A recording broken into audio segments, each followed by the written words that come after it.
Butun Toshkent uxlamagan kecha.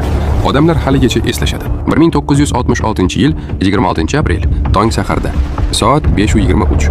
Toshkent uxlab yotgan paytda yer birdan g'azab bilan silkinadi. Magnitudasi katta emas, atigi 5.2 ball. Ammo o'choq yer sathiga juda yaqin bo'lgani sababli zarba 7-8 ballga yetadi. Faqat 10-12 soniya, ammo bu soniyalar butun shaharni tanib bo'lmas holga keltiradi. 2 million kvadrat metrdan ortiq turar joy vayron bo'ladi. 236 ma'muriy bino, 700 ga yaqin do'kon va oshxona, 180 dan ortiq maktab, institut barchasi zarar ko'radi. 300 ming kishi bir kechada boshpanasiz qoladi. Qizig'i shundaki, yer bu falokatdan 1 yil oldin ogohlantirgan edi.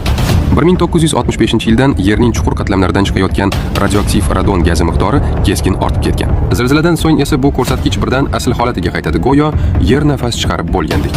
Rasmiy ma'lumotga ko'ra, atigi 8 kishi halok bo'lgan, ammo boshqa manbalar bu raqamni yashiringan deb hisoblaydi.